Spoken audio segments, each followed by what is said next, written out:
So here we are in Geneva at the motor show by ourselves. Everyone else packed up.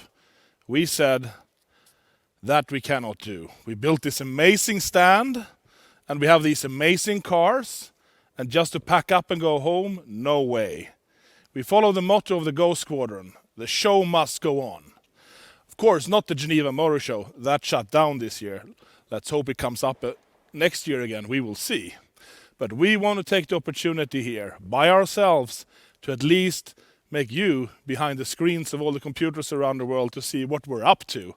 And so we at least can get the chance to present what we prepared a whole year since last year before we got here. We have the Regera.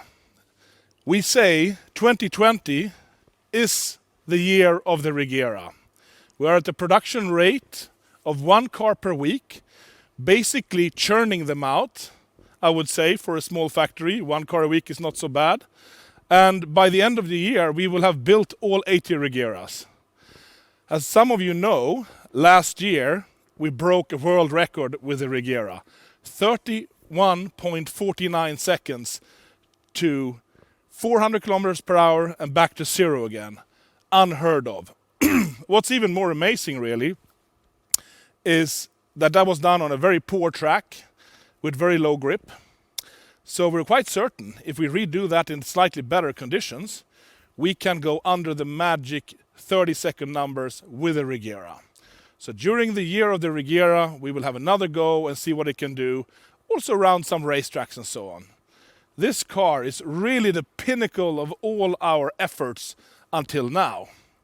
But not only do we have the Regera, everything we learned and put into this car, we revamp and redo for our parallel models that I will show you tonight. And of course, the brother of the Regera, my father, the Jesko. Last year, we showcased the track version. This year, we have promised to showcase the high-speed version. So please, ladies and gentlemen, enjoy.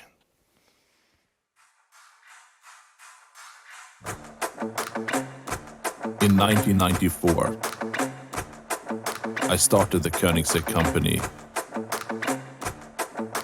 I had a dream. I wanted to build the best sports car. Little did I know how hard it would be, but I had a dream, and I was willing to sacrifice everything to make it happen. It did happen, and every effort along the way was worth it. Even a devastating fire tried to stop us. It failed.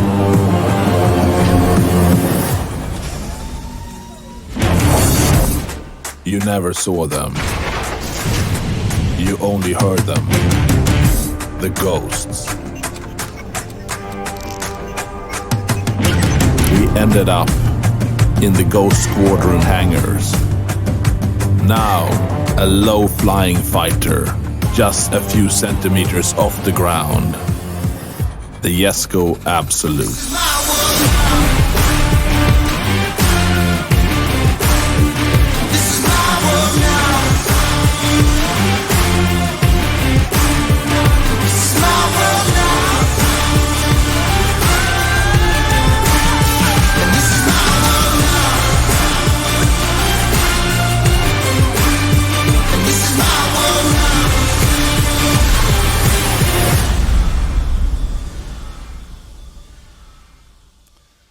Ladies and gentlemen, the Jesko Absolute.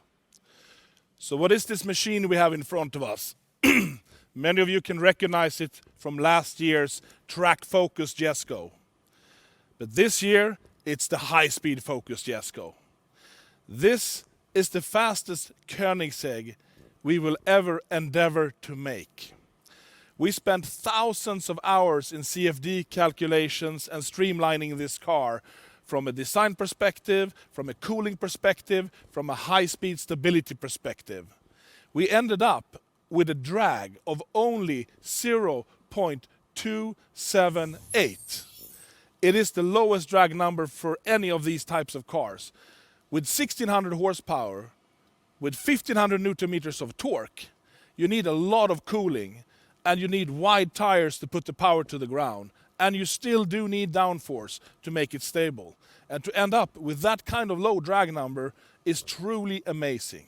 And if you do your math, and if you check our RPM limits, the power graph, and the drag of this car, you will see the potential of the top speed of this car. It is truly amazing. Like last time when we took the world speed record for a series-produced homologated car on a public road in 2 directions, we had to wait years to find the right venue and to be able to close off a road. And it was also still dangerous. There can be winds, there can be animals, there can be something rolling out on the road. It's just dangerous activity to do this kind of high-speed testing. But if you do it in a controlled manner, you can minimize the risks. And it would be a shame not to show what this car is capable of. When it will happen, we don't know yet. Exactly how, we don't know yet. But we built the car to be able to set new high-speed records. That's what the Jesko Absolute is about.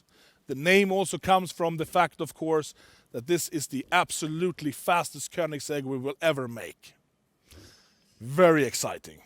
The customers can choose in the configurator that we're opening up today on all the pre-sold Koenigseggs if they want the track version or if they want the absolute high-speed version. We don't know how many of the 125 cars will be either or, so it'll be very interesting to see what our customers choose. But we're not done yet. We have something more for you at the Geneva Koenigsegg Motor Show 2020. Stay tuned.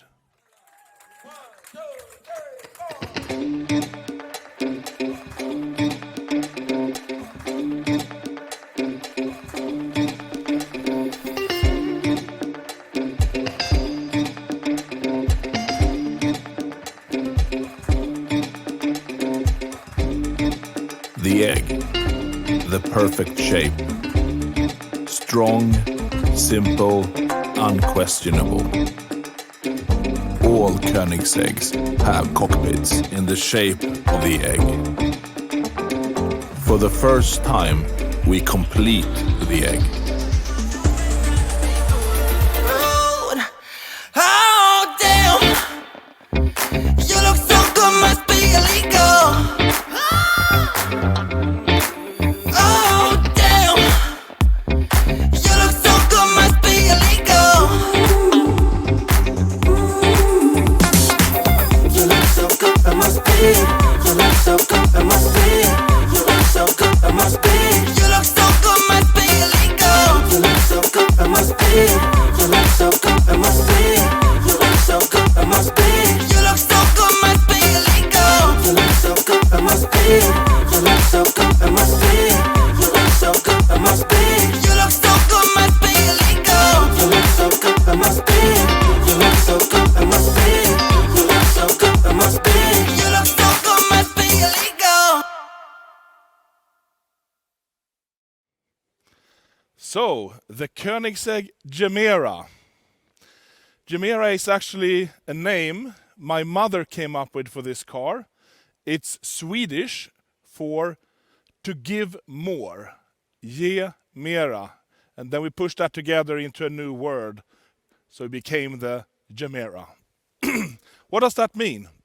We believe this car really gives more. We have a full size megacar. It is a mid-engine car. It gives the impression of being a mid-engine car. But inside, you have an interior space never before seen in even a GT sports car. You can be 4 2-meter persons fitting in this car, front and rear. You don't even need to move the front seats backwards or forwards to get in and out of the rear seat. The Koenigsegg door system really comes into play here because you can park this car right next to another one, this close, and open the door fully. It's really practical. We have some sensors up here, so if you're in a low garage, it will stop a little bit early. But this is designed to fit in 95% of all garages in the world. But if you have a really low one, it will stop at an earlier angle. You also have sensors stopping the door going out if there would be an obstacle here. But it is also cleared for high curbs, which is practical. So the technology behind this car is truly unheard of. The combustion engine is 600 horsepower and 600 newton meters of torque from a 3-cylinder engine. It is really a little monster of an engine. It is only 2 liters, but it has twin turbo and it has free valves.